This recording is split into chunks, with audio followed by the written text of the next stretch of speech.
In the heart of the nation where laughter's the key, Nat Chat's the podcast, join the revelry. Taking the Mickey with positive spin. Country folks unite, let the Nat Chat begin. Nat Chat where the laughter's free. Spinning tales about politics with positivity. Well, I don't know that this Nat Chat podcast is going to be that positive, given it's budget week, and we're lucky enough to have the Shadow Treasurer Brad Rowswell in my office at Parliament for a quick chat. How are you, Shadow Well, you are Treasurer? lucky, actually. I'm very lucky. You are lucky. I mean, Yes. It's a busy time. I know. It's a busy time I was trying actually to figure out what the hell this mob is going to do. I was actually surprised when I asked you to come and have a chat that you said yes. I didn't expect you to have time. You know I'd do anything for you, Jade. Oh. You know I would. That's on the record. Hashtag Now? JBMP. Yes, well, I appreciate that. I did get doorstopped by Heidi Murphy, Channel 9's Heidi Murphy this morning, asking what I was hoping for in next week's budget. And it was straight away, the top three issues in the regions, I think everywhere, are health, housing and roads. 30 new ED beds for Mildura-based public hospital would be great. She said, how optimistic are you? I said, I'm the eternal optimist, but... And you've got to be. And you've got to be. And your role as a local MP is to do everything you possibly can to fight for your local community. Like that is at the heart of everything we do as members of Parliament, is to, put your hand up to write the letters, to campaign for a better community outcome. But, the difficulty at the moment is that this Labor government over the last 10 years, and this is Labor's 10th budget, right? So over the last 10 years, they've effectively stuffed it, right? So we've now got more debt in this state than Queensland, New South Wales, Tasmania combined. What would additional services at your local hospital cost?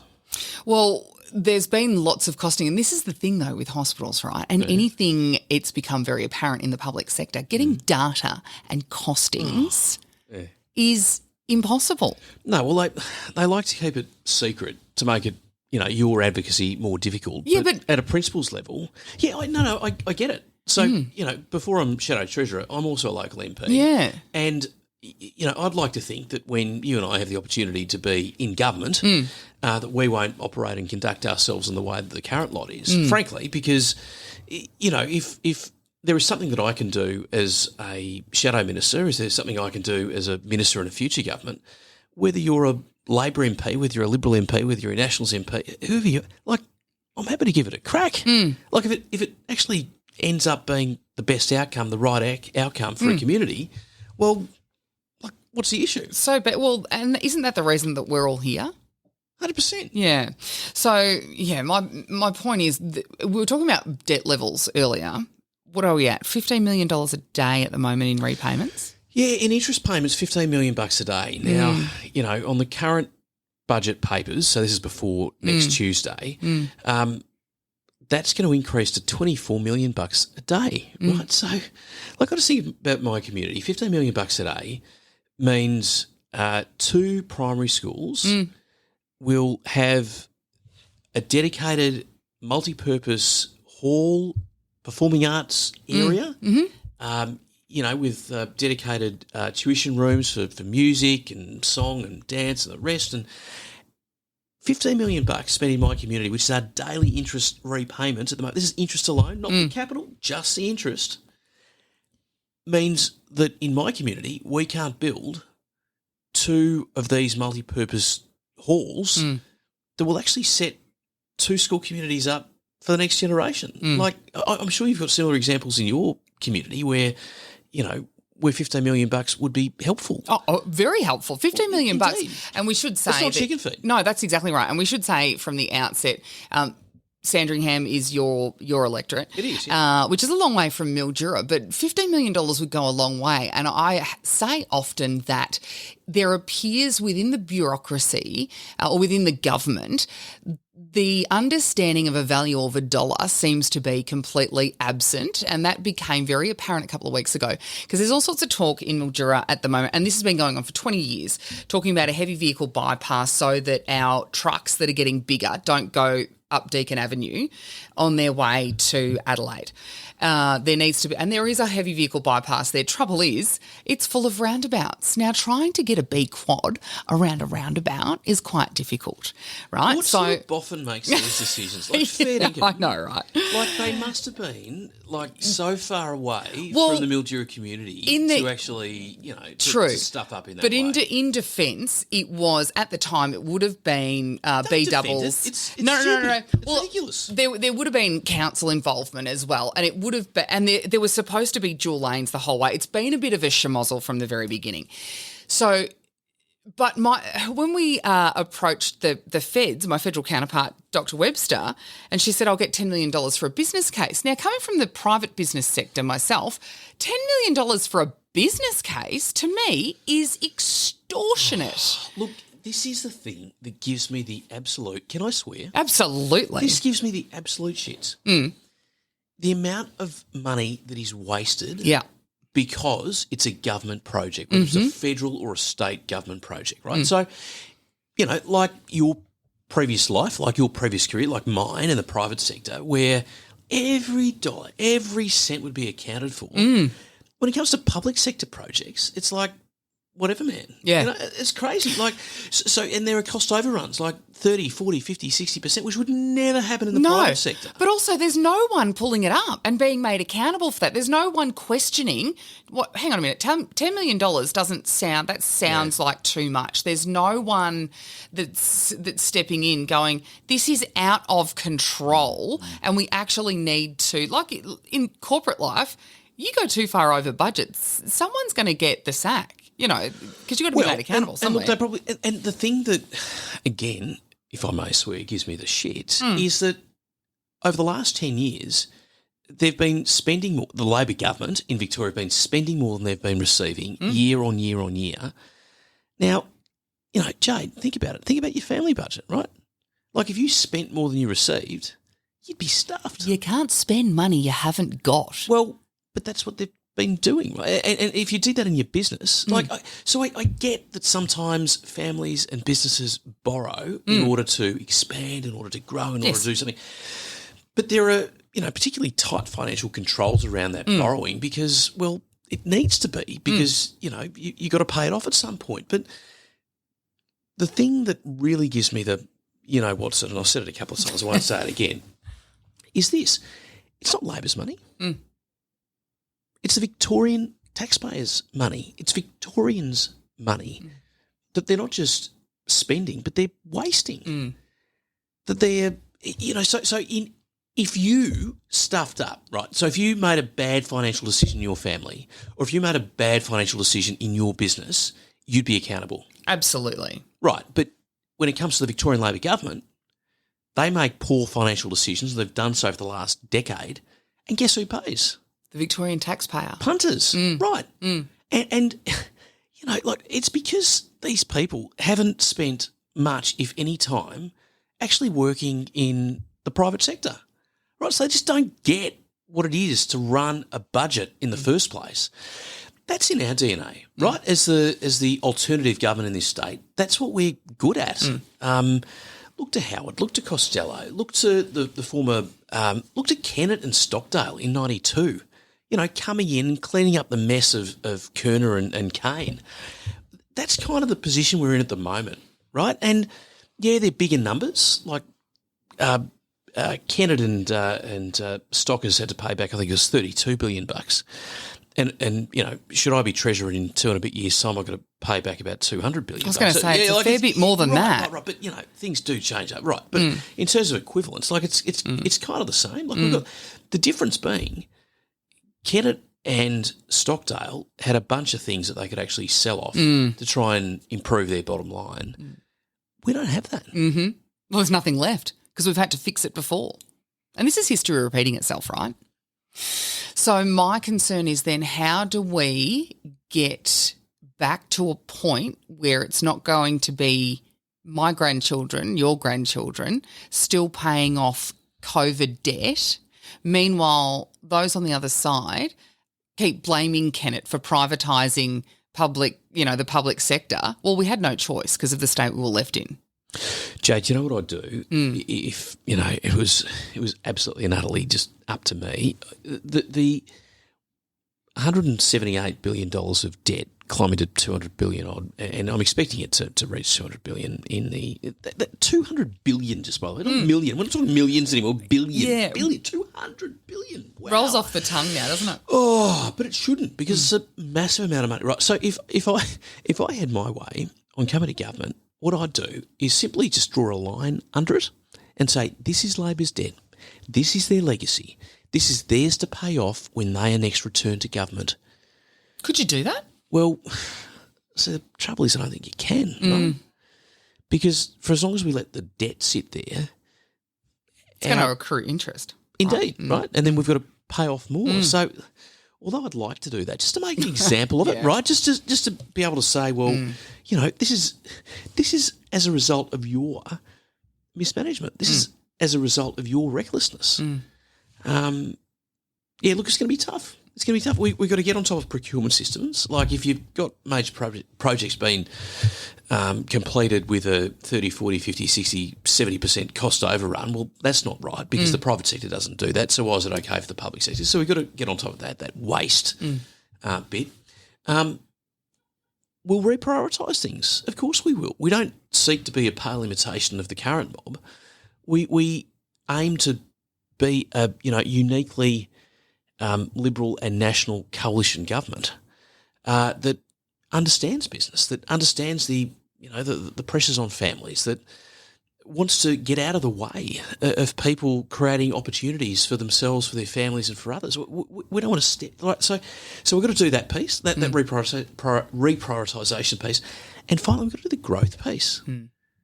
And get out of people's way, like you just said. 7,000 businesses less in Victoria last year at the same time as there was an increase in businesses in New South Wales and Queensland, like 3,000, 5,000 apiece. Like, people are already voting with their feet. They're already getting out, because we're the highest tax state in the nation, with the highest property taxes in the nation.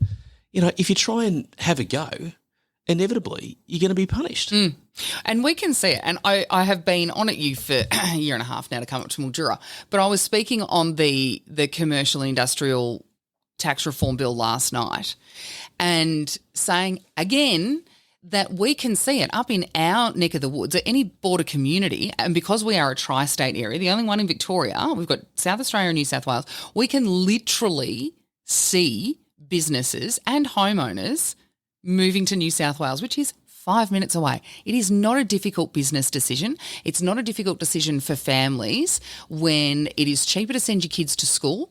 It is cheaper to build a house and it's easier to build a house because of the planning regulation is a lot more relaxed in New South Wales. And your business will be taxed a lot less. So it's a lot easier to operate in New South Wales. And you can literally you can stand on the bank in Victoria and have a look at New South Wales and how much it's booming at the moment. And that is a real concern to me. Do you know what I do a lot of the time, Jade? Because, travelling around the state, and you're right, I haven't been up to your area yet, but I will, and I'll look forward to doing that. That too is also on the record now, thank you. No, it is. And I do get around the state, but I haven't been up to your patch yet, but I will. What I hear is that people are making their next major investment decision in another jurisdiction, like that they are. And the conversation which I'm having more and more so these days is simply, please don't abandon the state. It won't always be a Labor government in charge. It won't always be their policies that, make your life, make your business operation, make your existence and, the opportunity you try to create for others difficult. It won't always be like this. Because, as the state's alternative treasurer, this is what I'm facing. I've got close to $200 billion in debt to pay off. I've got businesses leaving the state. And frankly, we can't afford for any more businesses to leave the state, because that means a downturn in economic activity, which means a downturn in tax revenue, which means, the problem we've got at the moment is only going to get worse. So, my conversation more and more with businesses these days is to say, just please, if you can, hang in there. It won't always be like this. Labor won't always rule this state. We're 2 and a bit years away from having the opportunity to boot them out and to get into government, a coalition of Liberals and Nationals that actually get what it is to run a business, to get what it is, who understand firsthand what it is to pay, your amenities, your payroll, your insurance, your suppliers before you pay yourself a wage. Like, this is in our DNA. Yeah. As Liberals and Nationals, but it's not in Labor's DNA quite clearly. So, if anyone's listening to this, Jade, who is considering, tapping out of Victoria and doing something else, I just plead with them. Try and last as long as you possibly can. It won't always be like this. It is tough, though, and I'm still paying off a tax bill from COVID, because guess how much money? Really? Oh, absolutely. Really? I was a sole trader, no employees. Guess how much money I got in COVID support while my clients were jumping off, because marketing's the first thing to go. Guess how much I got? 0. So, yeah. Fair dinkum. Absolutely. So it's not the only one. I'm not the only one. So the Labor spin of, justifying $30 billion of their debt as, COVID support and related keeping to businesses COVID. afloat is absolute farce. And let me just quote from the government when they say, we used our credit cards so Victorians wouldn't need to use theirs, but now we need to pay it off, right? That's what they say, which is why they've got their COVID debt recovery plan over the next 10 years. It's going to raise about $30 billion, so they say. But here's the thing, like, okay, cool, right, awesome. You got a plan to pay off $30 billion, but the debt is edging to $200 billion. So by their own admission, they've got no plan to pay off $170 billion. No. When you're paying off tax debt, it still accrues interest as well. So it's, let's just say it's a little bit triggering and frustrating. No, it is. And look, as interest rates rise, and they've risen 11 times the last couple of years. It's not just household interest rates that rise. No, exactly. It's also interest rates that all interest rates rise. Correct. The cash rate, the borrowing rate, the tax rate, yeah. Including those that are, the purview of the state government. And so when interest rates rise, it's not just households that have to pay more, it's also the state government, because of their poor economic decisions. Yeah. Like that's just... Yes, well, this is what happens. This is like you said, it's the things we know. Now, if we can talk about that interest repayment, this is where I was going with this. I'm just taking a long way around. Can you stay on track, please? Sorry. Forgive me. When we talk about $15 million and we talk about the things that we have been needing as a matter of urgency, and I brought up the ED beds, the 30 new ED beds that are a matter of urgency at Mildura-based Public Hospital. Right. But also the reconstruction of that. There are roads that are now carrying huge transport. The completion of the Murray Basin Rail project, or at least the reinstating the Ballarat corridor, fixing and reconstructing roads again. This keeps coming up. Housing projects, all of this. If we had $15 million to be flexible with, you watch how much value I could get out of $15 million. Yeah, absolutely. But this is why debt matters. Yeah.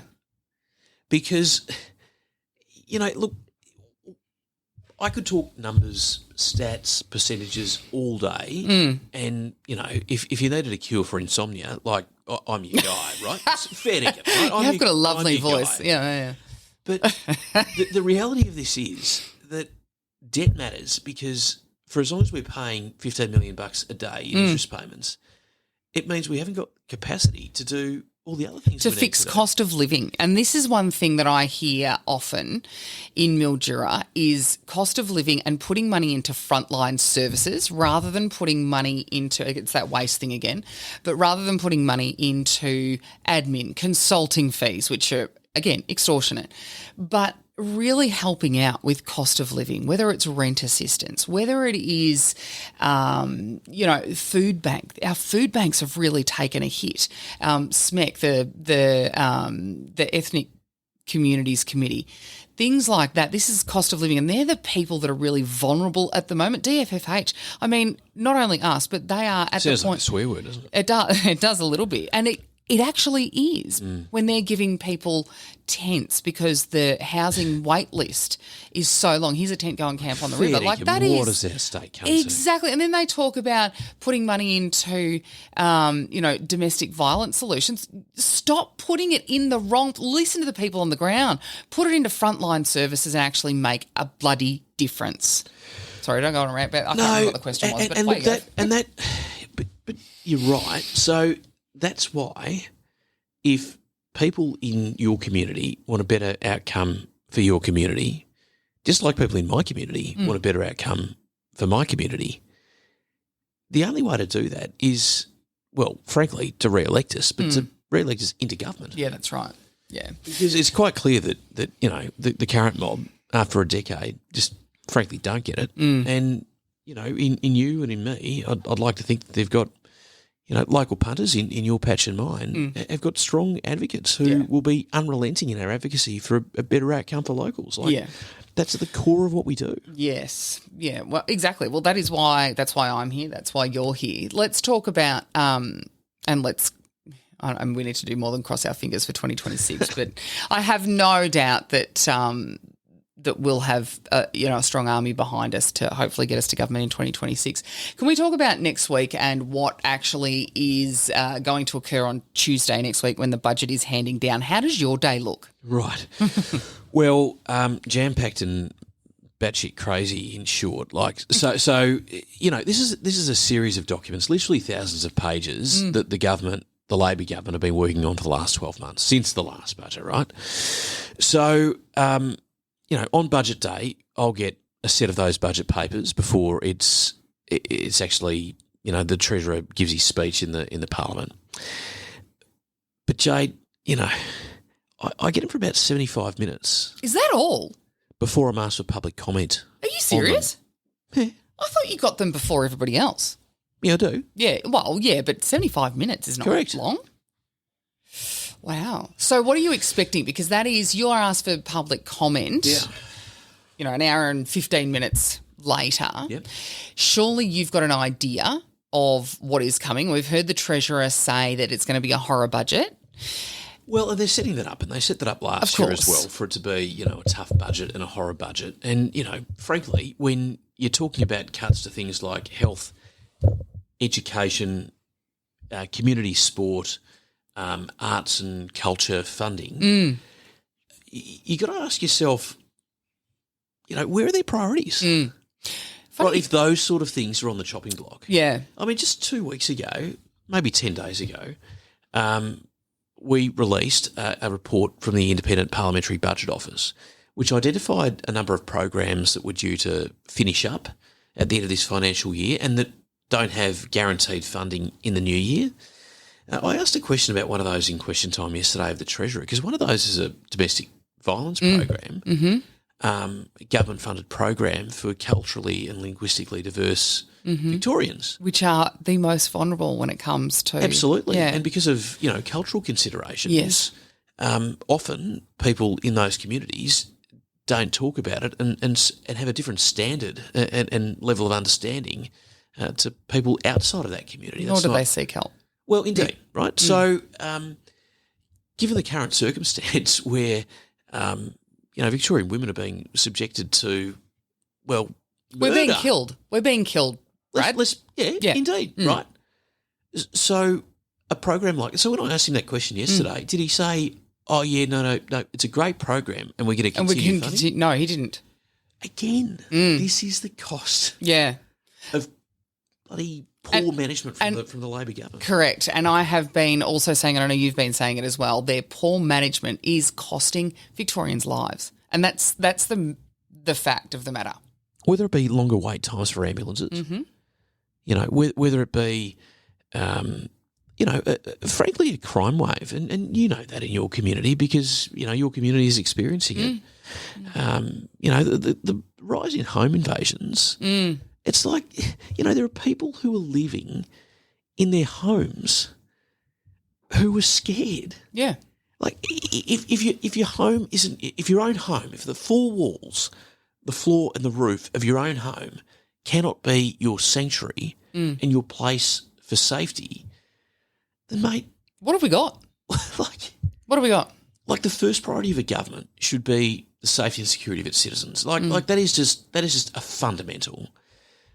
But again, they've allowed the police resourcing circumstance to get so bad that we're in the current circumstance. But a lot of right. I know a lot of the times though it's not even the resourcing that's an issue. It's the bail laws, and then we saw them vote against closing a loophole with historical sex crimes yesterday, and they wouldn't even entertain it.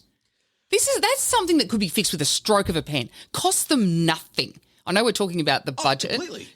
Closing a loophole, really simple. The arrogance is like, well, okay, look, it might very well be a worthy idea. It might very well be a good idea. But we didn't think of it, therefore we're not going to support it. Correct. Like, is that, if the Victorian people, and I'm pleased we're having this conversation because at least some Victorians will actually understand now a little bit about this. But if the large portion of Victorians actually knew that that's what was happening, like, they'd be outraged, right? Because they should be outraged. They should be because, justifiably, Victorians have an expectation of their government, whether it's a Liberal government, a Labor government, whatever, that the government that is elected does the right thing by the people. Would listen to the people. Right. So, when we make proposals which can strengthen a law or protect a particular section or sector of the community, just because it isn't Labor's idea, frankly, isn't a good enough reason to say no to it. Correct. I agree. Emma Keeley's loitering around the outside of my office. Look, I believe it. Oh, that's all right. You can. I'm not going to turn this off. You can say hi. Hello, we're debating the procedural motion around the budget at the moment, and so you require the services of the Shadow Minister, the Shadow Treasurer. Shadow Treasurer should speak on this motion, and possibly so should the member for Mildura. Right. So there's a good opportunity to speak and pitch on what you expect to see in the budget. Terrific. All right, we'll come back shortly after we go. We best go to the chamber. Can you come back here after? Roger, JB, I'm in your hands.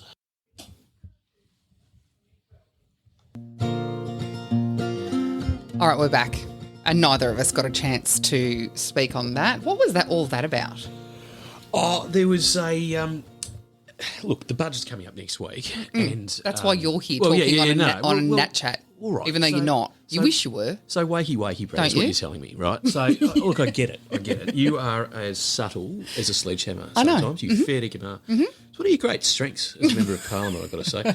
So what do? We budget's coming up next week, so you've got the government proposes a motion that sets up the timing and the structure of the day, and that was being debated, and there were Labor members and Liberal members and Nationals that use it as an opportunity to talk about what they want for their communities in the budget next week. So you're right. I didn't get a Guernsey, neither did you. No, and I needed to talk about the 30 ED beds that we need desperately for the hospital, not to mention the schools. It's funny, actually. I've been listening to people talk about how they need a new school. We actually just need the schools that we've got fixed. We've got primary schools that have had – Mildura West has had 2 master plans and no action. It's being held together by chipboard at the moment. How long ago were the master plans done? 2018 was the last one. Fair dinkum. Yep. 2018, they had a small building constructed, which was stage 1. Since then, there's been some $400,000 put into maintenance on a toilet block, and the main learning building is infested with white ants now and being held together by chipboard, which was the next stage of the master plan. Isn't it disgusting? Yeah, it's insane, and they're not the only ones. This is what. Oh, this just irritates me. It genuinely does.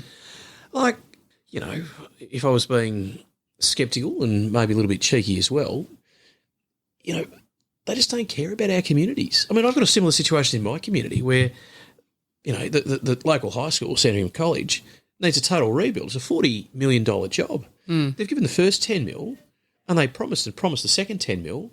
And it's been 4 years now and it hasn't come. Whereas hell? And you know what annoys us out in the regions, the annoying thing is the major projects that go on in the city, that come with big union pay packets, and we can see that our rail system is non-existent because it's going into a hole under the city. You know, those sorts of things. If we had the money for the suburban rail loop, for example, I could fix everything in the Mildura electorate, which is nearly 20% of the state of Victoria, which includes hospitals, which includes fixing the schools, the roads, and then give them some change. Yeah, and putting all your infrastructure eggs into the one suburban rail loop basket means that there is less opportunity to do the things that matter right around the state. Yeah. And they say they govern for all, but I mean, my experience, your experience, is that they just don't. No, they just don't, unless it's, they call regional Victoria, Bendigo, Ballarat and Geelong. There's a lot more. Indeed. Yeah, and you know what? It's a Without magnificent us, part of the world. Exactly, and without us, you'd be naked, hungry and sober. And they need to be reminded of that a little bit more, I think. Well, that sort of sounds fun and not fun all in the one breath, doesn't it? Well, it's true. Without farmers, you'd be naked, hungry and sober. Yeah. Think about that for a moment. It's very profound, isn't it? It is. Yeah, you could use that in your budget response speech. Challenge accepted. Now, hello. Excellent. So on budget day, you've got you get 75 minutes to have a look. Thereabouts, yep. Then you're asked for comment by the media first, usually, and then you get 30 minutes to talk about the following week. Oh, is that the following week? Yeah. Budget day was a bit of a blur for me last year. Yeah, it often is. Well, you because they're so, to me, and I don't like numbers, but they're so complex to read the budget papers and find out where everything is. Oh, it'd be too easy to make it simple to read. Yeah, right. But then things show up, like Murrayville School got $4.5 million last year and no one could tell me what it was for. Not even the school? Well, I called the school. You know how schools can be. It's that same thing. People in healthcare, particularly in education, don't want to come to me, which is why schools are great with school councils and parents groups. They come to me. Indeed. And then you can partner with them and advocate Correct. for There what are the school needs. Yeah, exactly. There are a few and great... not compromise the principal or the educational staff. There's a few great principals. Like I was at Underbull Primary School last week or the week before. Great, Corlong, exactly the same. But there are a few that are just a bit cautious, probably overly cautious to speak to me directly. Keep at it. Keep working on it. Yeah, well, you kind of have to, don't you, if you want to make improvements. Hey, when are we coming up to Mildura? I don't know. I asked you that before. I'd love to. A lot's occurred since our last conversation this morning. We've had a whole day just about. Indeed. I know. When are you going to come up? It'd be great to. Sometime this year would be great. Yeah. Is there a better time of year? Every time of year is beautiful. Yeah. Look, you could, during winter, it's quite quiet. Citrus is in season in winter. Sure. Summer is hot. I reckon you'd suffer in a sunraysia summer, I think. Yeah, right. It does, although we haven't had a really hot summer for a while. I love those oven dry heat where you get a week of 47 degrees. Ooh. Yeah, I like that. When do you pick the almonds? The almond harvest starts about middle of February. Right. Summer's still going. Really? Yeah, it can be difficult because there's actually no... So you harvest more than once a year? No, just once a year. Right. But they're still going because the capacity to process the almonds... because of the quantity of almonds? Because of the quantity of almonds, but also the processing plants are all at capacity. So they're going out of state. They're not constructing anymore in Victoria. Brad, do you know why this is? Please. Too hard. Why is it too hard? Well, the tax rate for a start. They haven't got. They're going to need to build more commercial and industrial type warehouses and the processing. So there's one in South Australia. So and now some have had to start sending theirs to Griffith in New South Wales. So that adds another $2 million to their freight bill every year. Which increases the cost of almonds for consumers. Yeah, I mean, there's some that don't sell a huge amount domestically anyway. They're mostly exported in shell to India. Really? Yeah, put on a train, but the train, again, is not efficient enough, which is why the Murray Basin Rail Program was such an important program, and they keep saying, it's complete. No, it's not complete. The reinstatement of the Ballarat corridor is what needs to happen at the very least, and then worry about standardising the entire system. But that's the key bit, because if we could run a more efficient rail freight service, and this was funded to the tune of $440 million years ago. They ran out of money. Pretty big biggies. Yeah, correct. Ran out of money, so the project was incomplete. Could you imagine if they did that in the city? Come on.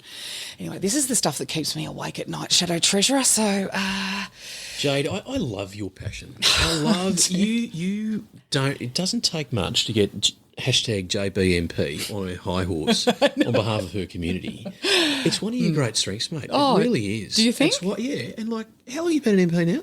year and a half?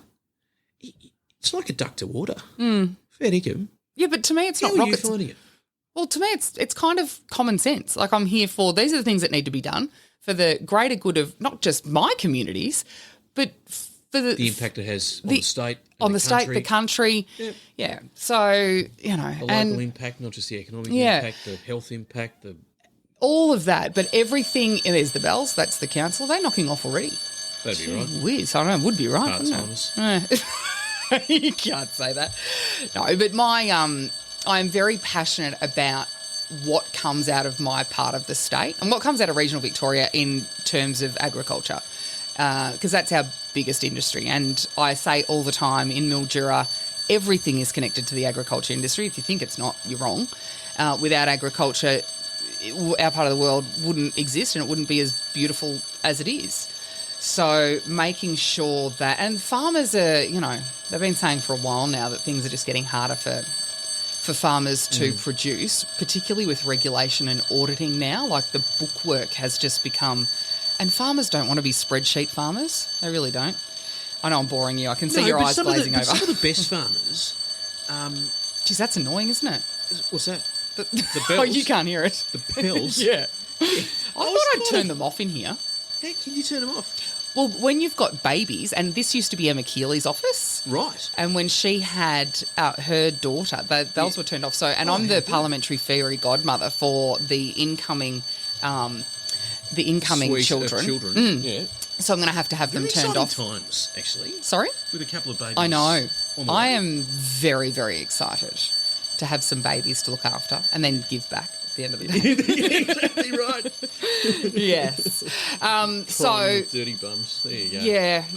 Well, thank you very much for making time. It's been a real pleasure. And I was just going to say too, look, you know, I know that you absolutely love doing what you do. Like, you can see that in the way you carry yourself and the way you contribute. And Just come close to the microphone. We can't really hear you. yeah, would you like me to say it again? Yeah. Authorised by.